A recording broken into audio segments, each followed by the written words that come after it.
तो ये जो है ना, जब भी प्रकाश, तो एक चीज स्टार देख रहे हैं, जब भी प्रकाश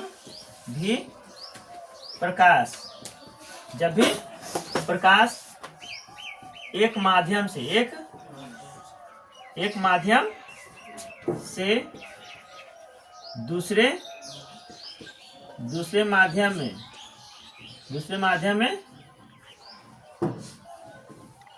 में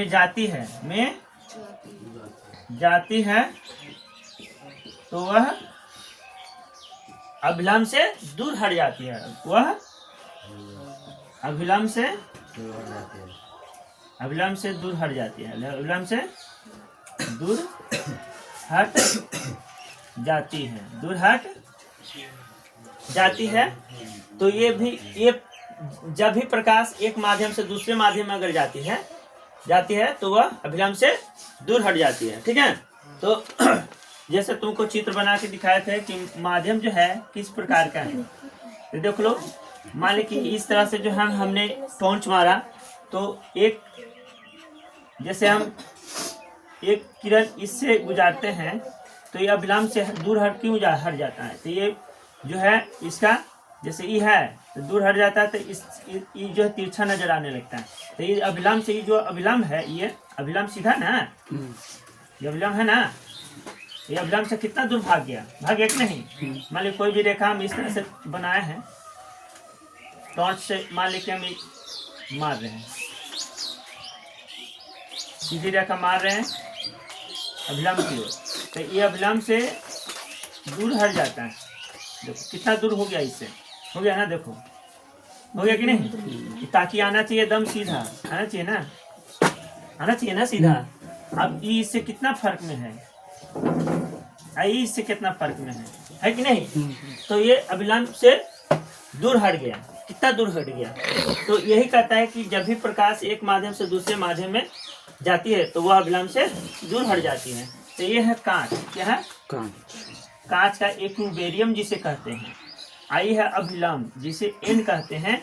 आई ई जो कांच का जो एक्विबेरियम है ये अभिलंब है। जब सीधा हम टॉर्च मारेंगे तो सीधे ना आएगा, अब तिरछा मारेंगे तो ये अभिलंब से दूर हट जाएगा, अभिलंब से दूर हट जाएगा। मान लीजिए कोई भी हम अगर स्टिक रखते हैं पानी में, तो पानी में रखने के दरमियान में हम बाहर से देखते हैं तो वो तिरछा नजर आता है। क्या नजर आता है? तिरछा नजर आता है। तो अभिलंब से अपने दूर हट जाता है, अभिलंब से दूर हट जाता है। यही जो माध्यम है, ये है हवा। क्या है? आई हवा जो है ये है कुछ बीरल। क्या है? आई है सघन। क्या है? सघन। तो सघन करने का मतलब हम बड़ी ध्यान से देखेंगे तब ये तिरछा नजर आएगा, है ना बात। तो ये चीज है सघन, समझिए ना। ये पूरा पानी भरा हुआ है एक्वेरियम में। तो जब भी प्रकाश एक माध्यम से दूसरे माध्यम में जाती है तो वह अभिलंब से दूर हट जाती है। तो आगे है तुम्हारा जब चित्र दूसरा, एक यह है चित्र नंबर 1, चित्र नंबर 1 है, चित्र नंबर 2 है।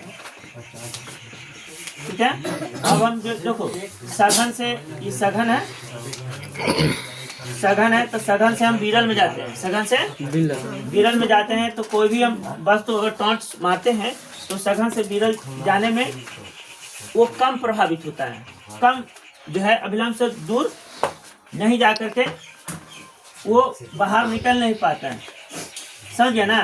तो ये थोड़ा काल्पनिक होता है। क्या होता है? तो ये अभिलंब हो गया, हम इसमें कुछ पानी नहीं भरा, शीशा से मारेंगे तो अभिलंब से थोड़ा विचलित तो होगा लेकिन कम होगा। क्या होगा? कम होगा। तो देखो ये जो है ना, इससे थोड़ा सा ऐसे मुड़ जाएगा,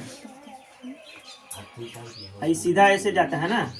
ये देखो अभिलंब से थोड़ा सा कम दूरी, यानी सीधा जाएगा। ये क्या जाएगा? सीधा। यही हो गया, ये हो गया विरल, वो हो गया सघन। ये कांच है। अब ये हो गया कांच, कांच से हवा में जा रहा है, कांच से हवा में, समझ गया ना। तो देखो यहाँ पे बताया कि भी गया है कि अभिलंब आपतित किरण जब हम गुजारते हैं तो अभिलंब से थोड़ा सा दूर हट जाती है, दूर हट जाती है प्रकाश का। तो आपतन बिंदु, आपतित किरण दो माध्यमों को अलग करने वाली सतह पर पड़ने वाले प्रकाश की किरण को आपतित किरण कहते हैं। क्या कहते हैं? आपतित किरण कहते हैं। ठीक है, इसका व्याख्या दिया है। आगे हम चलते हैं। तो आगे है क्या? तो प्रकाश क्या होता है? जब प्रकाश सघन से क्या सघन माध्यम से विरल माध्यम में प्रवेश करती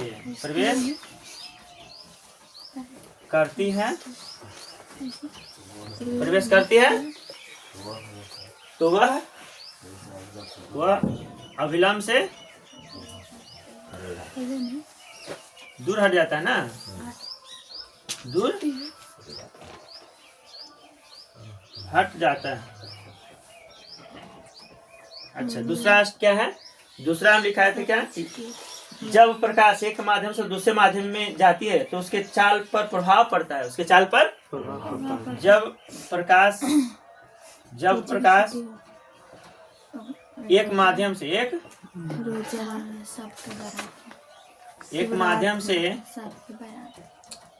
दूसरे माध्यम में प्रवेश करता है तो वह क्या होता है? क्या होता रे? उसकी चाल पर उसके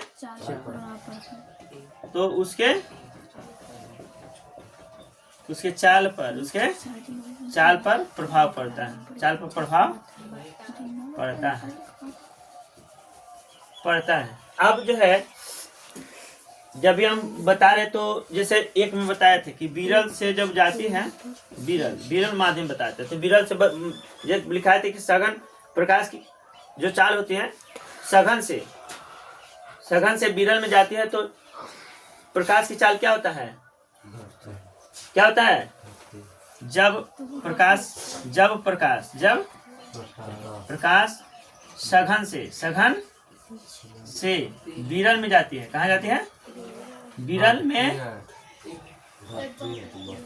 जाती है तो प्रकाश की किरण क्या होती है? प्रकाश की चाल क्या होती है? घटती है कि बढ़ती है? बढ़ती न है, घटती है। घटती है। क्या होते हैं?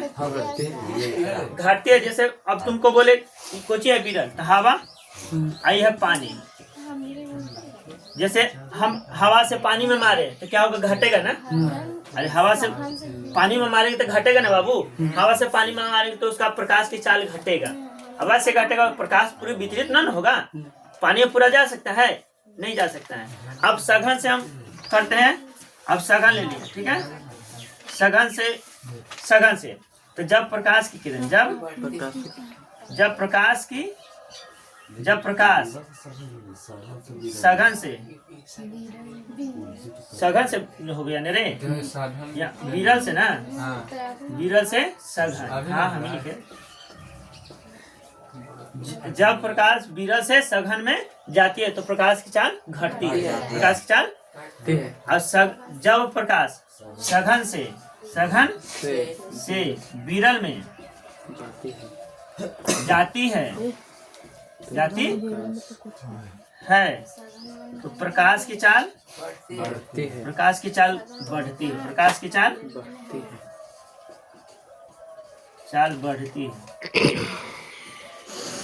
प्रकाश चाल बढ़ती है। समझ में आ गया? तो ये हो गया पानी से पूछ में हवा में बढ़ेगा ना। ये हो गया पानी, जो हो गया सघन, हवा हो गया विरल। समझ में आ गया? तो तीसरा क्या लिखा है? प्रकाश की चाल सघनता पर निर्भर करता है। प्रकाश की चाल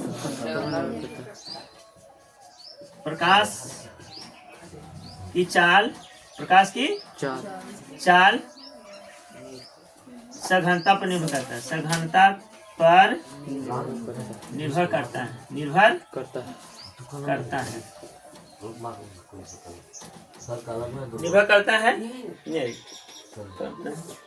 निर्भर करता है। यहाँ तक तो लिख लिया था।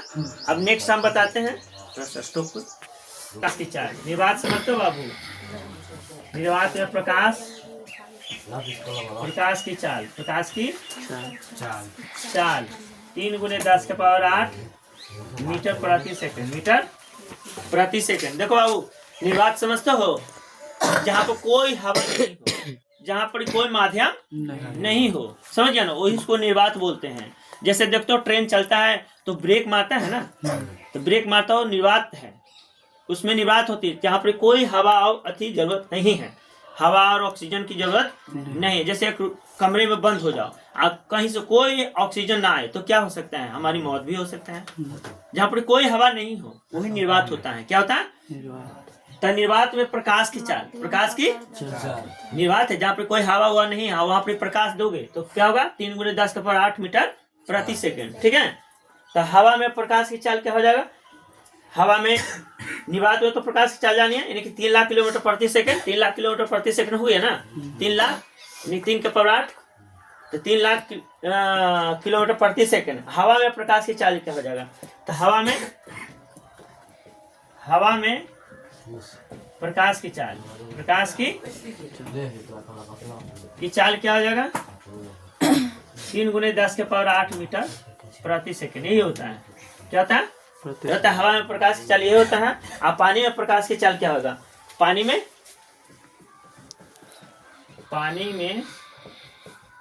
प्रकाश की चाल, प्रकाश की चाल क्या होगा? 2.25 × 10⁸ मीटर प्रति सेकंड, मीटर प्रति सेकंड। यह है पानी में प्रकाश की चाल। इससे द्वारा हम न्यूमेरिकल तुमको बना के दिखाएंगे। ठीक है, ये लिखना बहुत जरूरी है। ठीक है, और जानना भी जरूरी है। कांच में प्रकाश की चाल क्या हो जाएगा? कांच में प्रकाश की चाल, कांच में प्रकाश की चाल, प्रकाश की चाल था 2 × 10⁸ मीटर प्रति सेकंड, मीटर प्रति सेकंड। 2 × 10⁸ मीटर प्रति सेकंड। समझ में आ गया? तो इतना उतर। अच्छा रुक जाओ। जब प्रकाश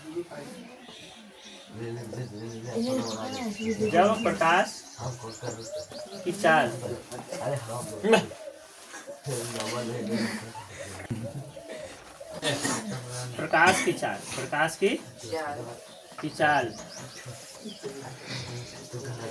चाल तथा उस माध्यम में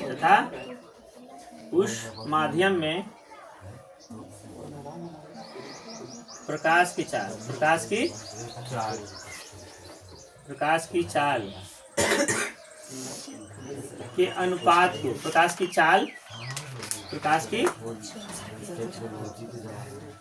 चाल के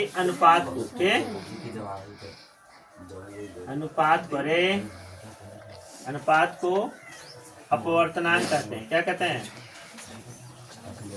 अपवर्तनांक कहते हैं। अपवर्तनांक कहते हैं। निर्वात में प्रकाश की चाल तथा उस माध्यम में प्रकाश की चाल के अनुपात को क्या कहते हैं? अपवर्तनांक कहते हैं। तो अपवर्तनांक बराबर क्या होता है? अपवर्तनांक बराबर क्या होता कहते हैं? निर्वात में प्रकाश की चाल, निर्वात में प्रकाश की चाल, प्रकाश की चाल बटा उस माध्यम में प्रकाश की चाल, उस माध्यम में प्रकाश की चाल, प्रकाश की चाल। ये हो गया अपवर्तनांक बराबर जो है सूत्र बता दिए। तो ये होता है सूत्र जो है अपवर्तनांक बराबर जो है क्या हो गया? प्रकाश की चाल को सी बोलते हैं और इसको क्या बोलते हैं? देखो बुक में सीएम बोलते हैं। क्या बोलते हैं?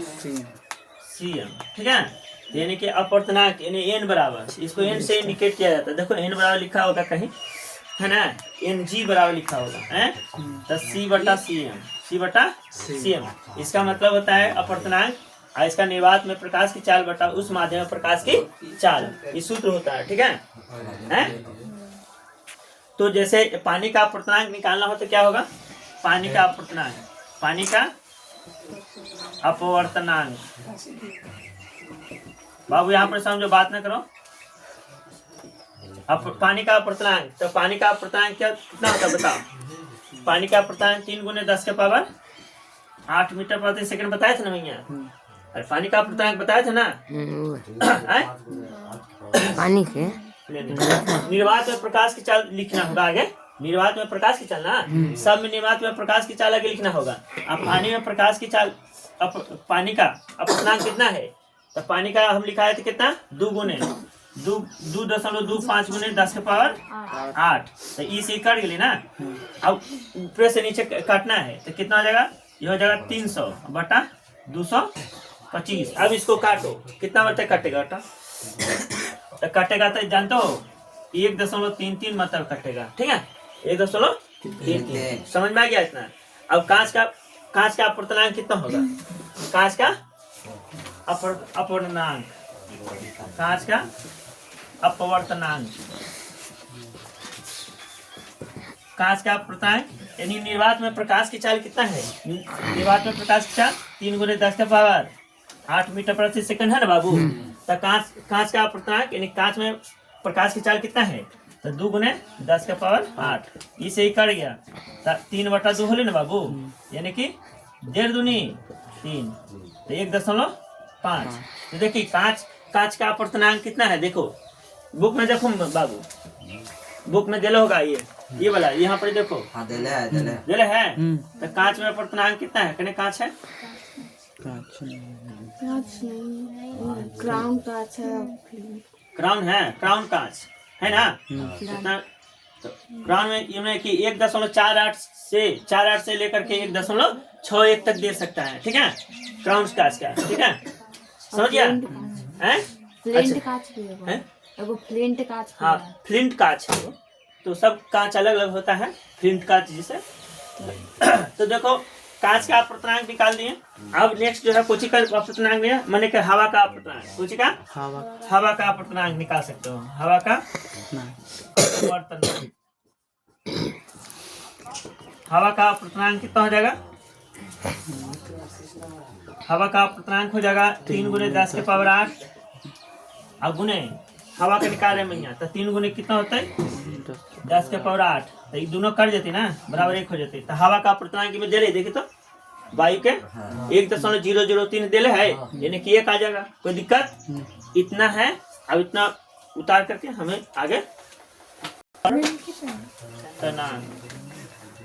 केरोसिन तेल का क्या है बाबू, 1.44 ना, 1.4 है ना केरोसिन तेल का। अच्छा, केरोसिन तेल का। अब फिर तारपीन के तेल का,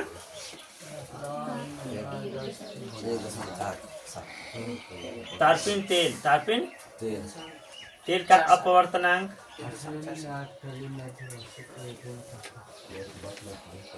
कितना हो जाएगा 1.47। ठीक है, अब तुमको तारपीन का हो गया, फिर हो गया कुछ के तारपीन का हो गया, फिर हो गया हीरा का अपवर्तनांक कितना होता है।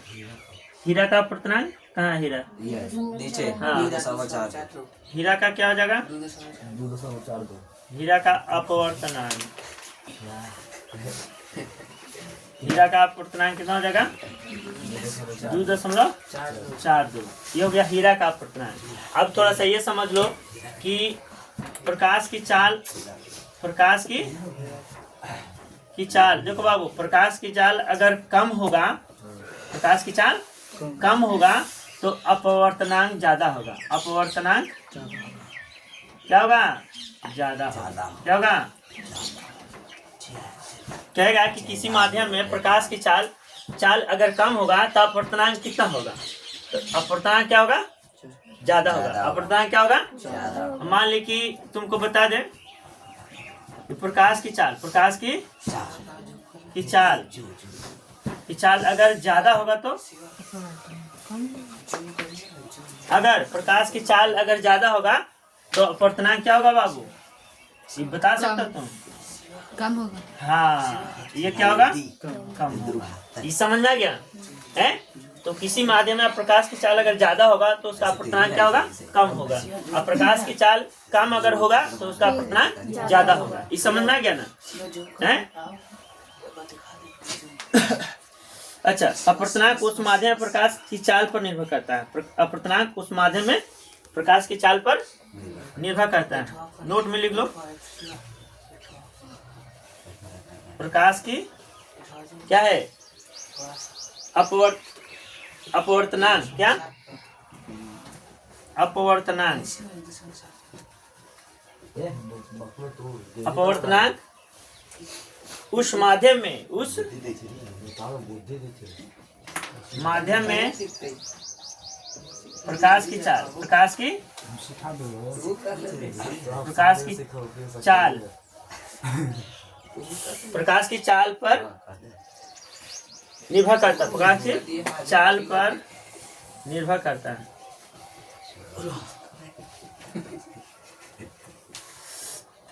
निर्भर करता है, ठीक है। तो पानी का अपवर्तनांक कितना होता है पता है ना? पानी का अपवर्तनांक कितना लिखा थे? पानी का अपवर्तनांक लिखा थे ना, 1.3 लिखा थे ना। चलो, तो पानी का अपवर्तनांक लिखा दिए। तो मतलब हम ये बताते हैं कि अर्थ इसका बताते हैं कि पानी का अपवर्तनांक क्यों ऐसे होता है। तो पानी का अपवर्तनांक, पानी का अपवर्तनांक, पानी का अपवर्तनांक मान लो कि 1.31 है, 1.3 है, 1 है, तो इसका अर्थ क्या हुआ? इसका अर्थ ये हुआ, इसका अर्थ हुआ कि इसका अर्थ है कि पानी में प्रकाश की चाल, पानी में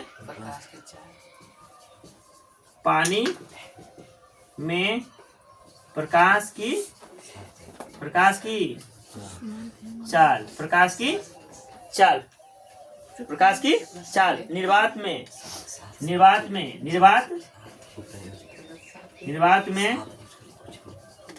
प्रकाश की चाल, चाल का 1/1.31 है। 1/1.31 गुनी होती है। क्या होती है? क्या होती है बाबू? गुनी होती है। समझ में आया? गुनी होती है। ये समझ में आया बाबू?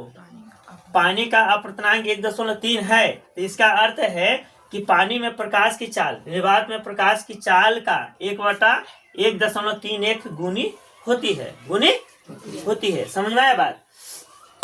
मान ली कि हीरा का अपवर्तनांक कितना है? हीरा का 1.5, 1.5 है। तो इसका अर्थ क्या है पता है ना? इसका अर्थ क्या है? इसका में क्या लिखे? तो कांच का अपवर्तनांक, कांच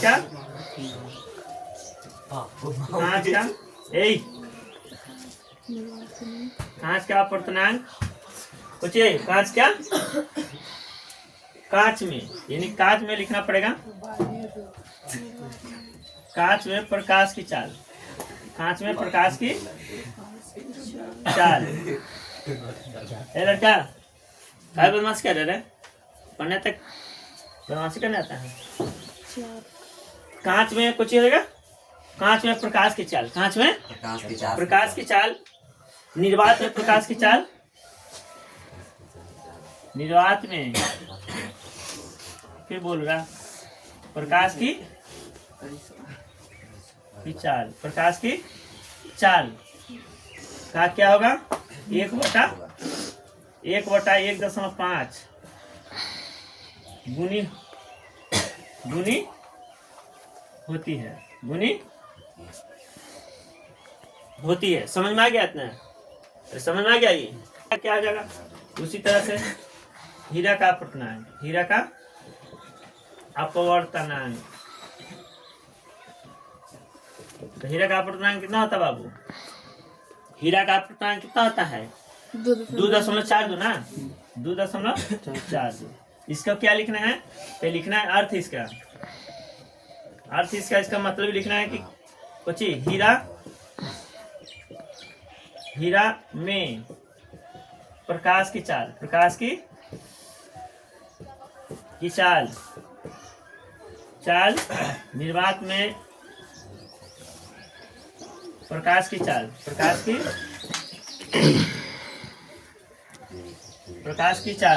की चाल का 1/2.42 गुनी होती है। क्या होती है?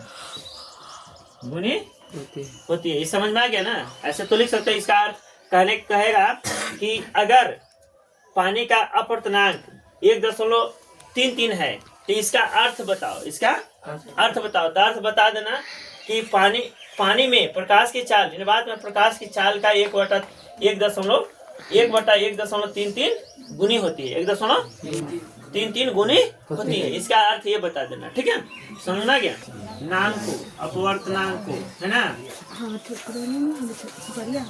देखो बाबू, अरे दो माध्यमों के निरपेक्ष अपवर्तनांकों के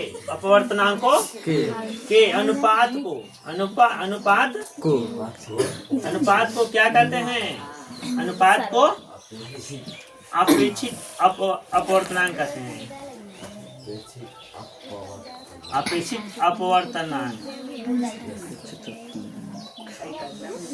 अपवर्तनांक कहते हैं। ए लड़का, अरे आए हम तो माध्यम जो बताते हैं। देखो ये माध्यम है तो माध्यम एक के क्या कहते हैं? माध्यम वन को हम इंडिकेट करते हैं क्या चीज से? देखो बाबू, माध्यम एक के हम इंडिकेट करते हैं N1 से। क्या चीज से? N1 से। हम माध्यम दो को क्या चीज से इंडिकेट करते हैं? N2 से। क्या चीज से? N2 से। अब दोनों माध्यमों को, दोनों माध्यम एक और माध्यम दो, N1 तथा N2 माध्यम को चीज से इंडिकेट करते हैं? तो N21 से सूचित करते हैं। देखो बाबू रे, सूचित न है ना? सूचित का सूचित करते हैं। ठीक है, तो N21 बराबर क्या सूत्र हो जाएगा? N21 बराबर N1/N2, ये ना सूत्र हो जाएगा। इसको समीकरण 1 मान दो। क्या मान दो? 1। इन माध्यमों में प्रकाश की चाल C1 और C2 है। इन माध्यम में प्रकाश की चाल, माध्यम में प्रकाश की चाल C1 और C2 है। तो N21 बराबर क्या हो जाएगा? N21 बराबर C1/C2 हो जाएगा ना? समीकरण 2। अब जो है N21 बराबर जो हमने सूत्र लिखा था, क्या लिखा था? यहाँ पे सूत्र होगा N2/N1